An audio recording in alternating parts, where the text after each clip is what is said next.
one hot topic right now in the ex-Christian, exvangelical community, whatever you want to call it, is Joshua Harris, who is the author of I Kissed Dating Goodbye. I don't know if you guys remember that book. A book about purity culture and about saving yourself for marriage, and it was written by a 21-year-old kid named Joshua Harris. And it made the rounds. Like, a lot of people, a lot of churches have used it over the years. It was written in the 90s.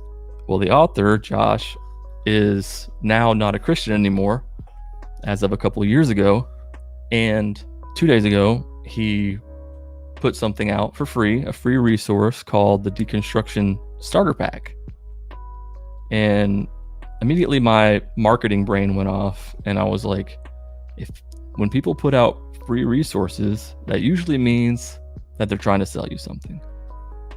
They give you something for free to get your email and then market to you to sell their thing, whatever it is. And so I was like, I bet he's selling some sort of course. Sure enough, he started selling a course for $275 called Reframing Your Story. But he did offer it for free to people who his books have harmed. So I thought that was good. And my immediate response was, yikes. People are going to be basically crucifying him over this. So I went to Twitter, which is the best place to go if you want to see people's real thoughts on this kind of stuff. And sure enough, it was pretty brutal over there. You can go to Twitter and just look for Josh Harris, or you can go to the Friendly Atheist website. They did an article about it. It's pretty bad. I wrote in my email today about it, about this course, about my mixed feelings on it, because I have no issue with content creators making money. And as a matter of fact, I encourage it because it's a lot of work. It is a lot of work to put content out. I mean, I would be a hypocrite if I said anything else because I have a Patreon myself and all that stuff, but something about it just feels off to me, where the person who wrote these books that did so much damage, that really affected people, is now on the other side selling this $275 course, basically, selling you the antidote to the poison that he already put in your system kind of thing. But still, I feel like people were going a little bit too far with what they were saying about him, but I understand. And so I'm like trying to understand everybody's points of view on this. And I still have mixed feelings. And actually, since I sent that email, within the last couple hours, Josh posted an apology, and that he was taking the course down and no longer selling it or even offering it. So, I mean, I think it's a step in the right direction. The whole ex-Christian community, whatever you want to call it, has mixed feelings about it. Some people are coming to his defense, some people are really like attacking him over it, and I kind of understand both sides. It felt really tone deaf to me for the person who had been this really prominent Christian figure for so long and has only been out of it for a year and a half or 2 years, to make himself the focal point again and offer this course and everything. It just felt weird. It felt strange to me. So I think he's definitely doing the right thing by taking the course down. There's no doubt it would have helped some people.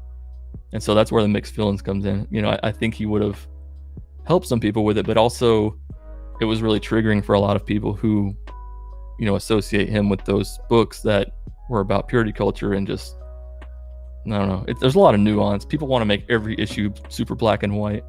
And of course they never are, or they rarely are. There's a lot more to it than that. Let me know your thoughts on it. And I think a lot of people were saying, that Josh should sort of step aside because he's already done so much damage in this area, and let other people who actually do have courses that might be making a profit, let other people kind of fill that space, whether it's people of color or women or just anybody who wasn't this prominent Christian author for a long time. He stopped the sale of his course. He's going to refund the 4 people. He said 4 people had paid for it, and he's going to refund them. But he's going to stop with the course altogether. He's taking it down. He posted a picture of a nice little sunset, and he captioned, I'm going to read the caption. "One of the benefits of the internet is that you get rapid feedback, whether positive or negative. After I launched my course, Reframe Your Story, I've heard from many of you with concerns about charging for the course and whether I should be teaching it at all. Thank you for taking the time to give your input to me. Try to listen and learn. As a result of hearing your perspective and valid criticism, I've decided to pull the course. I agree that I'm not an expert or a deconstruction guru. I hoped I could use my platform to spotlight other people with more experience and expertise, point people to good resources, and offer questions to help people unpack and make sense of their own journey. But I recognize this approach is flawed. I want to explore different ways to lift up other voices. And then he says, I'm also going to shelve the resource list on deconstruction. So he's talking about the free deconstruction starter pack that he was giving away as a email generator. So he's going to shelve that resource. He said, I didn't get permission from the creators to promote their work alongside my course, and I apologize for not getting consent first. I'm removing the emails of folks who downloaded the resource so no one will get follow-up messages. For the people who signed up for the course, I'm so glad the vast majority used the free option. Again, he did a free promo code for anybody who had been harmed by his books or purity culture. But he said 4 people did pay for it. We'll refund the registration of those 4 individuals. While my course was offered with a free option, I encourage everyone to access and financially support the content and courses being offered by others in the deconstruction community. They're passing on incredible value and expertise and pouring so much of themselves into their work. Thanks again for speaking up and seeking to help me do better. I'm going to continue listening, learning, and growing.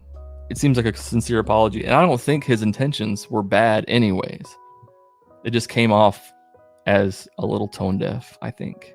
It came off as like, I created this problem, I should be the one to fix it kind of thing, instead of really tapping into the people who would be like, you shouldn't, maybe you shouldn't do that. It's like he didn't go through some of the checks that he probably should have gone through to see how people would feel about it. But I think he's definitely learned his lesson about that, because the feedback he got was not good. Somebody made the analogy that it's like somebody who was your drug dealer for like 15 years and you were a junkie, then they get clean and they're like, let me sell you the process to get clean. It just something seems strange about that. It's just been a couple of years, right, since he was a Christian. And that's fine. You can totally, because like I did, I was a Christian. I went from Christian to atheist in no time. So I don't think it's impossible for people to even be able to offer advice to others who are struggling in that area. But he had to know. You would think that he would have enough awareness to know that if he did this, then he would know that there's going to be some pushback, At least that's what I would think. If tomorrow I launched a course that was like, here's how you become an atheist, $250. Like, I would expect some clapback.